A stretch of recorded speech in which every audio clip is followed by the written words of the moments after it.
Hello students, online class में आपका एक बार फिर से स्वागत है। आज हम कक्षा 6 बसंत भाग 1 हिंदी का अध्याय 10 के बारे में पढ़ेंगे, जिसका नाम है झांसी की रानी।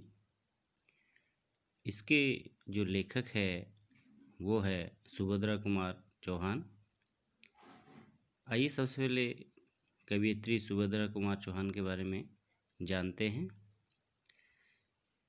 देश प्रेम तथा देशभक्ति की भावना जगाने वाली सुभद्रा कुमार कविताओं की कवयित्री सुभद्रा कुमार चौहान का जन्म 1905 प्रयाग में हुआ था। उनके पिता का नाम रामनाथ तथा माता का नाम धीराज कुंवर था। राजसी घराने के होने तथा पर्दा प्रथा के कारण इनकी शिक्षा 9वीं कक्षा तक ही हो सकी, पर कविताओं की रचना ये कम उम्र में ही करने लगी थी। महादेवी वर्मा और सुभद्रा कुमारी चौहान सहपाठी थी। इनकी मृत्यु मोटर दुर्घटना में 15 फरवरी 1948 को हुई थी। जलियांवाला बाग में बसंत तथा झांसी की रानी उनकी प्रमुख कविताएं हैं। झांसी की रानी इनकी प्रसिद्ध कविता है, जो लोगों में देश प्रेम तथा देशभक्ति की भावना जगाती हैं।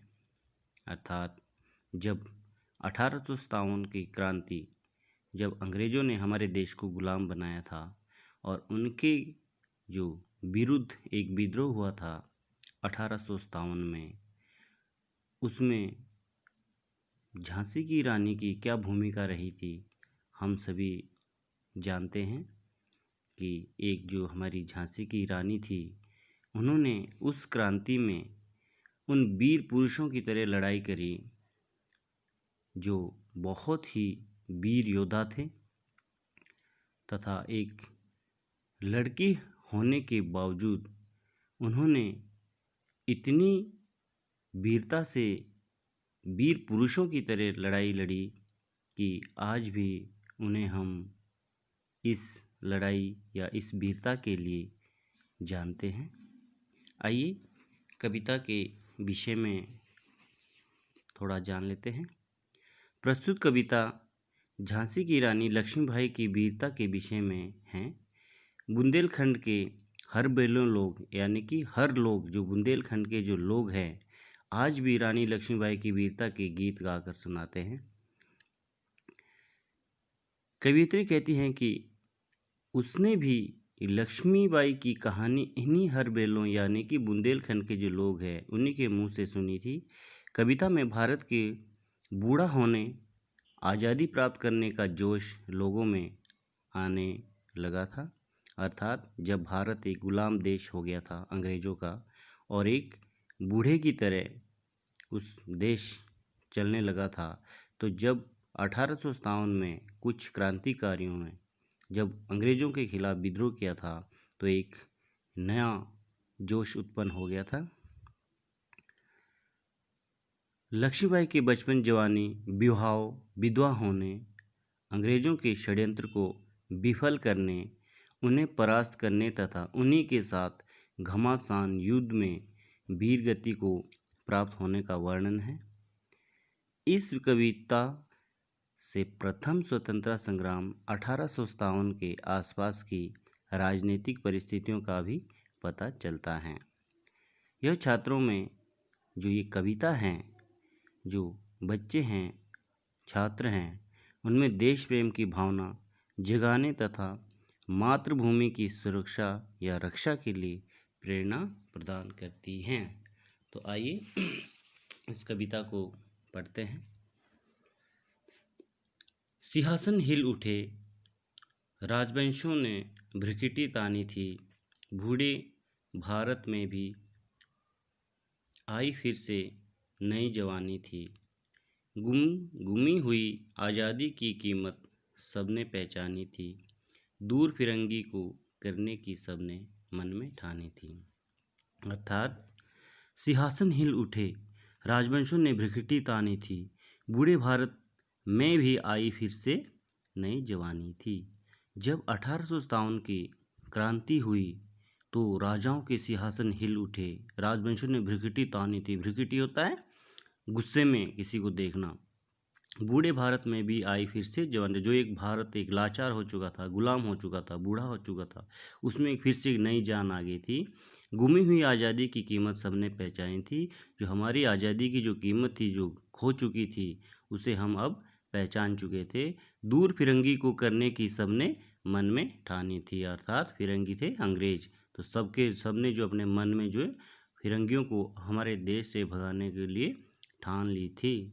चमक उठी सन 57 में, वह तलवार पुरानी थी।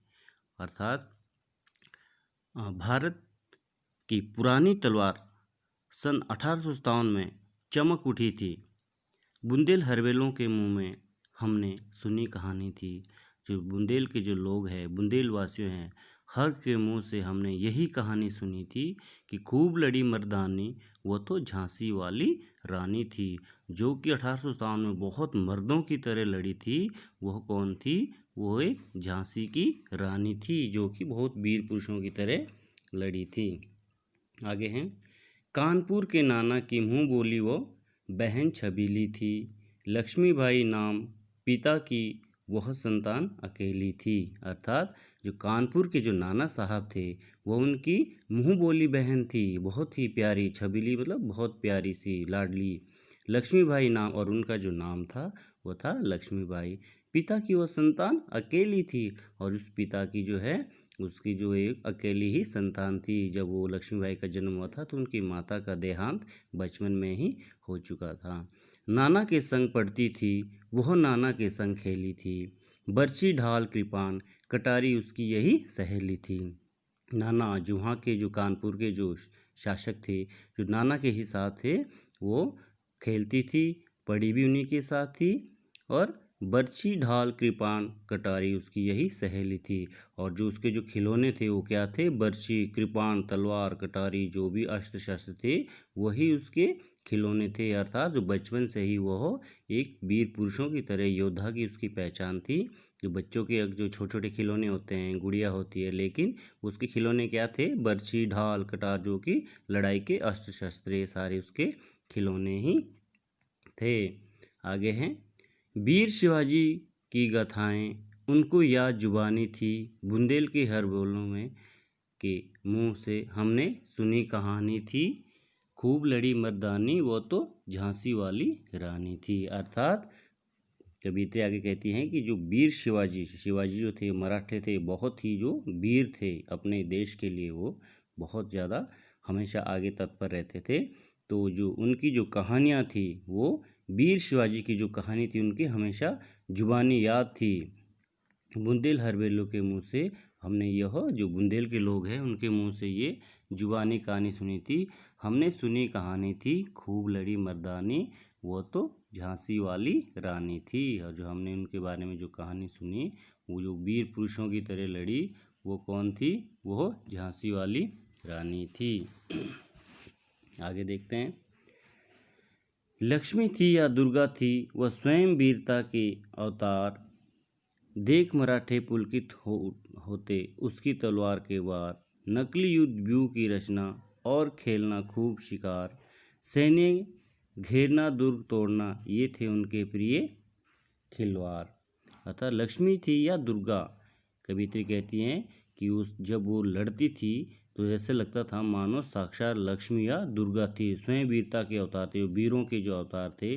देख मराठे पुलकित होते, जो मराठे भी देख उनसे खुश हो जाते थे तलवारों के वार से। नकली युद्ध व्यूह की रचना और खेलना उनका शिकार।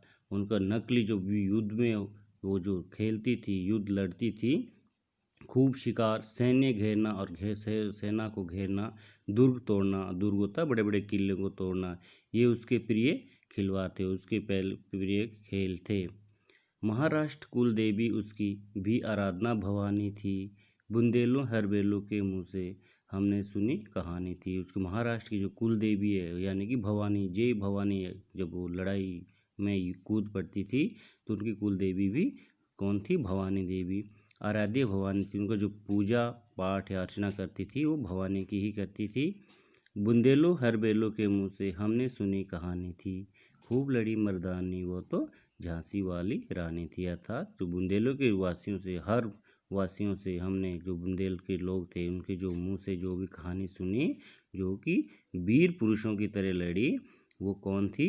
वही झांसी वाली रानी थी। तो बच्चों आज हमने कुछ आधा जो कविता है इसकी आधी यहाँ तक पढ़ी, और उसके बाद हम कल इसको अगले वीडियो में नेक्स्ट पढ़ेंगे।